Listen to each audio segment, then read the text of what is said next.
Hey, English learners! Today's word is mortified. Can you guess what it means? It means extremely embarrassed or ashamed.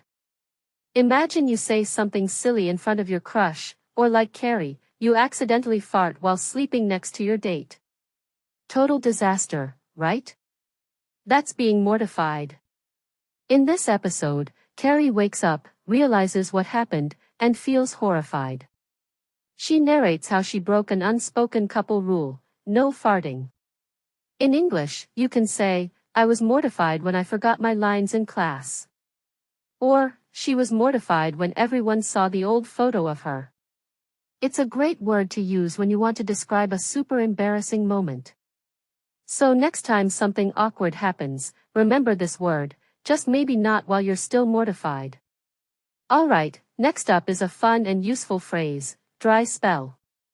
Now, don't worry, it has nothing to do with the weather. In English, a dry spell means a period when something you want isn't happening for a while. It could be about dating, romance, luck, or even ideas. In this episode, Miranda talks about going through a dry spell, meaning she hasn't had any romantic action in months. Poor Miranda. You can use this phrase like, I'm going through a dry spell at work, no good projects lately. Or, after a long dry spell, he finally started dating again.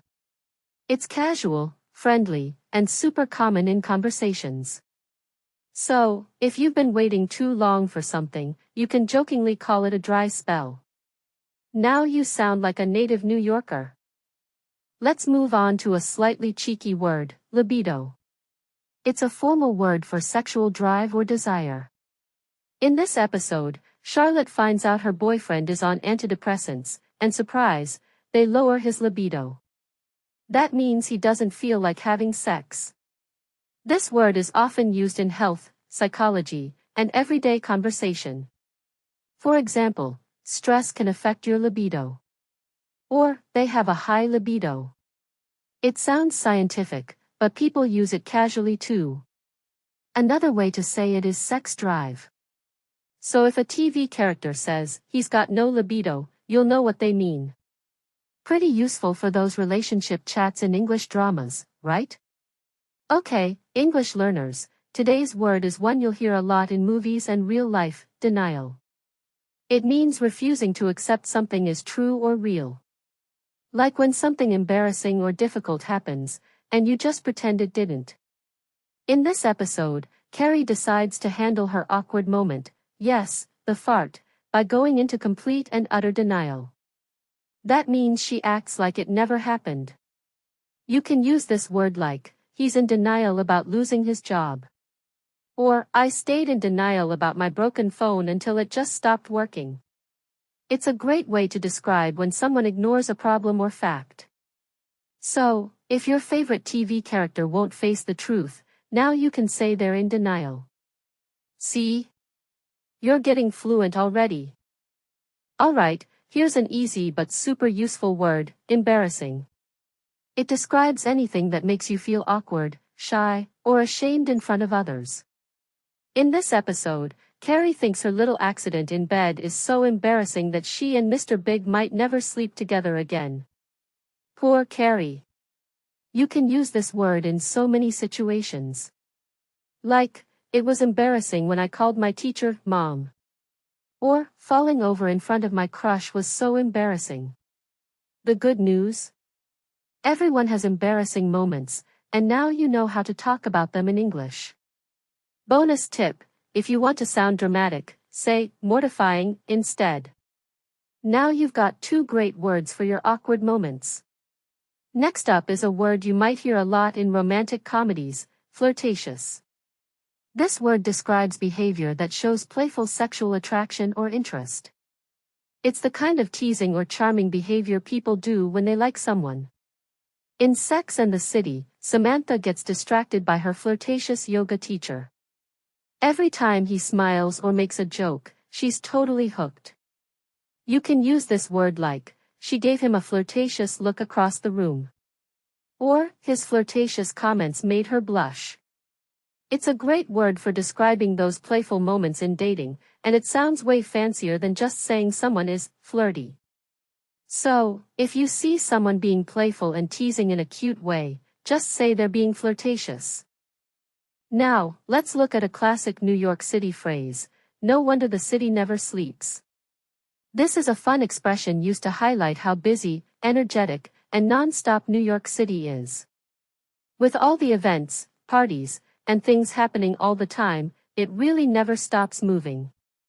Carrie opens this episode with that line to set the scene, showing just how alive and fast-paced the city feels. You can use this phrase to talk about any place or situation that seems endlessly busy or exciting.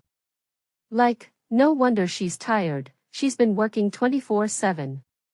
Or, no wonder the city never sleeps, there's always something happening. It's a great expression to talk about places with lots of energy. So, next time you're in a buzzing city or feeling super busy, try this phrase out. Alright, let's take a step back in time with the term matinee ladies. This is a fun phrase from Sex and the City. In the episode, Carrie describes herself and her friends as the 90s version of the matinee ladies. But what does that mean? A matinee is a daytime movie showing, usually in the afternoon. In the past, attending matinee shows was something done by a certain social class or group, often older women, who had the time and social interest to go to movies during the day. So when Carrie uses the phrase, she's joking that, instead of the glamorous, high society women of the past, they're modern women spending their time in a fun, somewhat old-fashioned way, chatting, watching movies, and hanging out together. You can use the phrase like, we're the modern-day matinee ladies, brunch, movies, and gossip. It's a playful, slightly vintage term, so use it when you want to have fun with your friends and bring some history into your English conversations. Let's finish with a word we all know, but might not always talk about openly, fart. Yep, you heard it right, fart is the informal term for when air is released from your stomach or intestines through your bottom. It's one of those words we use mostly in casual, funny, or awkward situations. In this episode, Carrie has an awkward moment when she accidentally farts in bed with Mr. Big. Totally mortifying. She wakes up, feels completely embarrassed, and worries it'll ruin their romance. In English, people usually laugh about farts or use them in silly stories. You might hear, I can't believe I farted in front of my date. Or, he farted during the meeting, how embarrassing. There are also polite ways to say it, like pass gas or break wind, but fart is the most common, casual way. Remember, it's a funny word but useful when you're talking about awkward or humorous situations. Just be sure to use it in the right context. That's it for today's lesson, folks. We've covered some fun and useful words from Sex and the City that'll make you sound more like a native English speaker, or at least, more like Carrie Bradshaw. Keep practicing, and stay tuned for more fun words and phrases from your favorite TV shows. Until next time, keep learning and keep laughing.